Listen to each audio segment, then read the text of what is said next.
Two fire lightings in one day. That's right. It's been 3 hours, and the coals that were in there have extinguished. So, as you can see, I shouldn't touch it because it's fiberglass, and I've just washed my hands.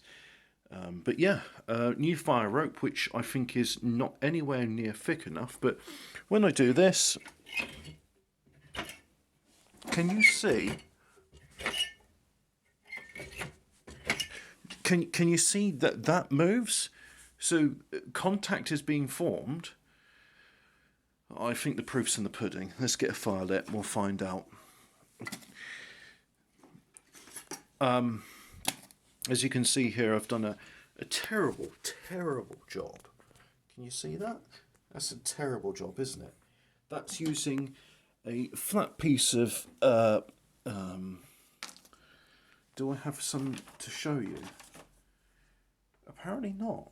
Apparently it's all gone. I only used a third of what they sent me. It's like, well, we sell you a metre length. So I was like, all right, I'll have a metre then. But it's 25mm thick flat rope with a self-adhesive back. The self-adhesive back did not work. This is what it came on, right? And I couldn't see where to start peeling it, so I just peeled it off, and I've got myself some new wood adhesive, but my God, this went everywhere. I had to clean it off with my hands. I don't know how or why it spilt, but it did. So anyway, I got a feeling I might be using that possibly in the weeks to come, depending on how successful this... I keep touching it! You're not supposed to touch fiberglass. Oh, well, never mind, eh? It's not asbestos. I'll be alright. Yeah.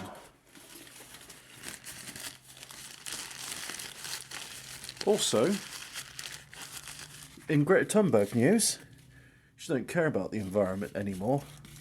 She's like, yeah, I watched Hobbit's videos on lighting fires, and I think it's pretty based.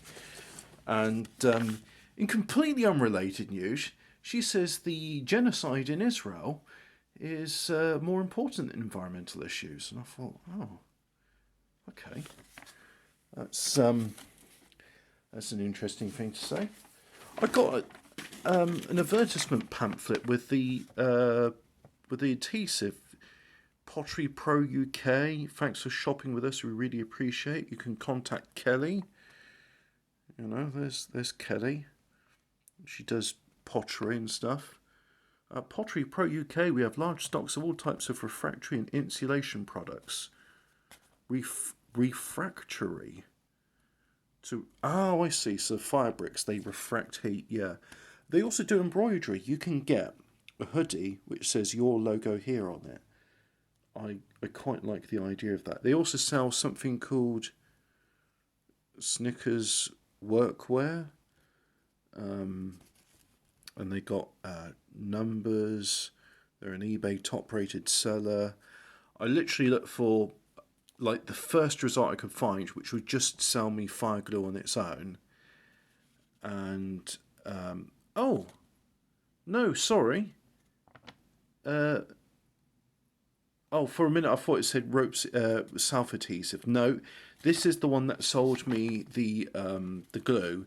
It says give the bottle a good shake. I didn't do that. Make sure the surface of the glue is going clean and not greasy. I did that. I like rub with some sandpaper or give the glue something to stick to. Well, I used abrasive brushes. Cut the top off the bottle and apply the glue to the groove. I didn't cut the top off the bowl.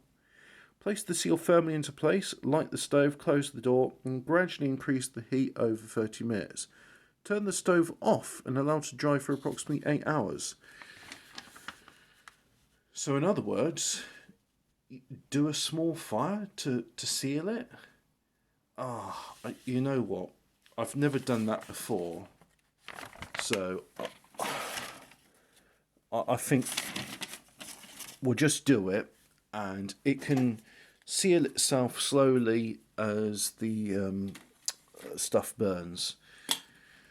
I'm okay.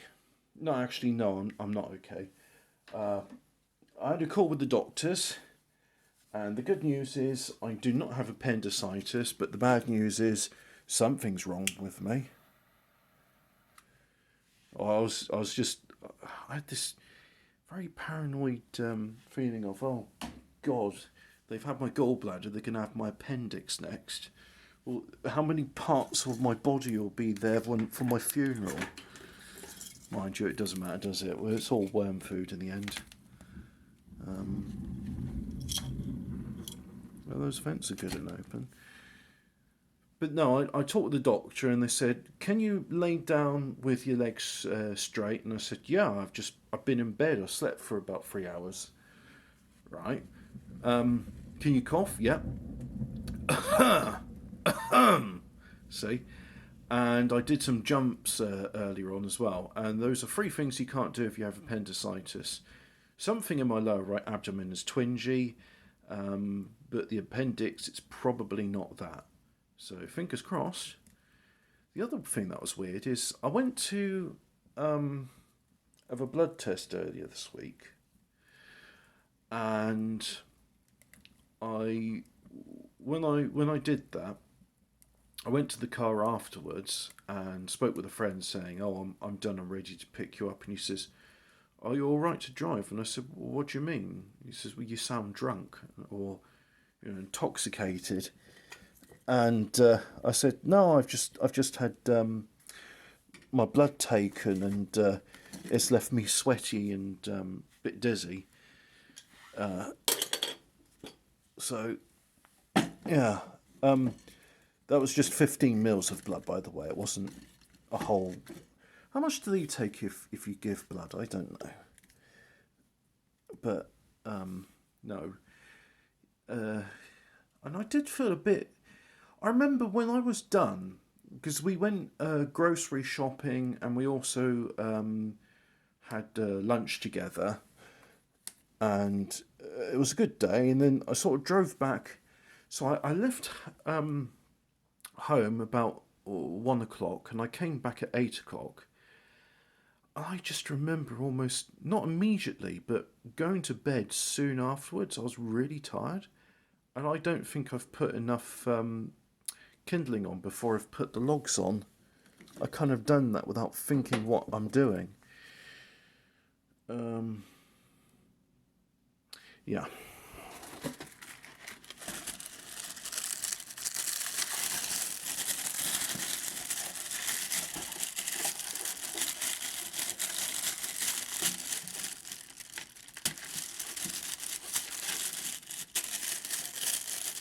Well, I was going to wash my hands anyway, so I don't mind if there's bits of paraffin over it. Come on, light up. Ooh, whoops. And let's put a stick on top of that so something benefits from the fire.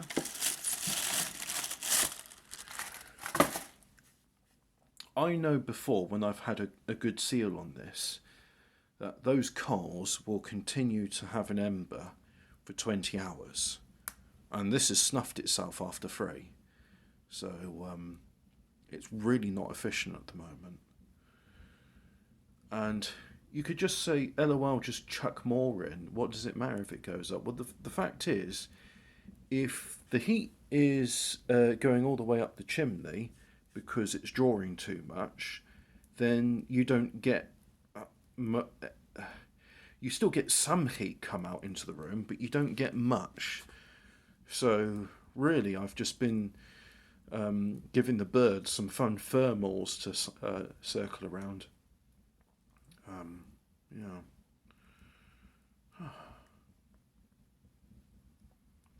Maybe insomnia and other issues are why I'm feeling dizzy and why I've got aches and pains in my bodies, because it's not got the time to recover.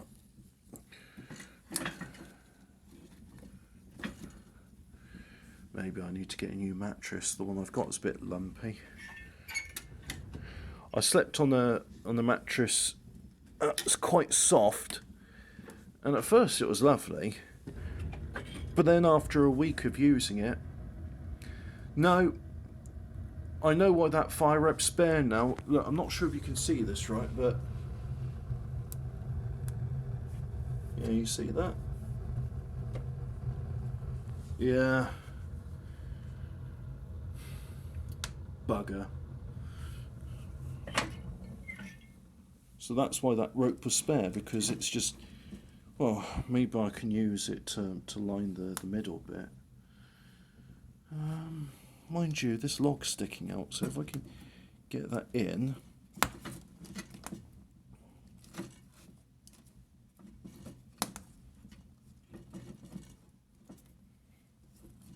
Try that. Nope.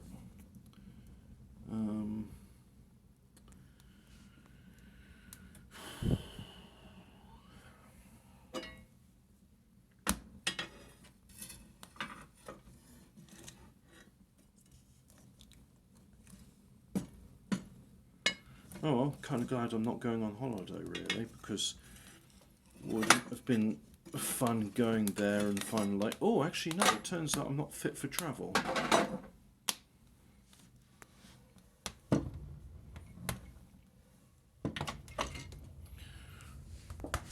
What we need to invent in the future is some form of actually, you know what? I think with existing technology we can make it work. It's just going to the airport's a real hassle, and then there's all the checks they do that are humiliating and don't really serve any security. I heard them described as a security theatre where you go through the motions of doing stuff for security, but that's all you're doing really. You're just play pretending at security. So if the airports were a thing where you could just turn up, and I think the other nice thing would be do away with passports. We only really had them after World War One. What else would I do? It would just be nice if you could just sort of. Mind you, that travel is always tiring. I suppose the way to make travel untiring is if you could just go to a place where there's portals, or just have a portal open up in front of you and walk through it, and in one footstep you're in England, and in the other footstep you're in the Algarve, or you're in part of the Sahara. I mean, you know, you wouldn't even have to think about traditional logistics. You could literally, if you had portals open, why not have like some shady area in the Sahara with water from the River Volga transported in, or from the permafrost in Antarctica, and you could have a go at greening the desert. You could make an oasis. I'm assuming these portals there, if they do cost energy to open, it's a nominal amount of energy. Like, it costs energy to plough a field because you have to put diesel into a tractor, but it's worth it. You know, it's more worth having a tractor with diesel loaded up in it and ploughing the field than it is trying to get some horses to do it, or trying to do it by hand. So I'd like to think that in the future we could have portals that would make travel instantaneous and revolutionise logistics. Imagine a world without roads or rail. Or there is roads and rail, but it's only for really short distances, like conveyor belts. I saw a tour of the Guinness factory in Dublin, showing how the logistics of that place means that they have to have lorries going from one part of the site to the other, transporting malted grain, and it reminds me of this brewery in Belgium, where they've got the world's longest the world's longest. That's it. The world's longest beer pipeline. It's 2.5 kilometers long, and it's to transport beer from where it's brewed to the bottling plant in Bruges, which is a small. I say it's no, it's not a small medieval city. It's a medieval city, but being that it's medieval, the roads are narrow and congested, and the locals are complaining because lorries would scrape against the roads repeatedly because it wasn't practical to try and get a lorry full of beer go from one side to the other. So they paid to have it installed, and it's an armoured cable, so it's not like local pubs and stuff can just tap it, although I'm sure they'd love to. And what do they do then? Well, yeah, that's it. The pipe takes the thing to the brewery. So my point being is, with portals, you could probably even argue saying, well, that pipe's unnecessary. Just have a portal open from the brewery to the bottling plant, and you could even sort of like with bottled water, for example, you could have local bottlers, which is the way I think it ought to be done. And you have a portal open from a spring, so Perrier could have their instead of shipping the water across the world, they could just have it go through portals. If you want a good example of this, it's not my idea. I just like it.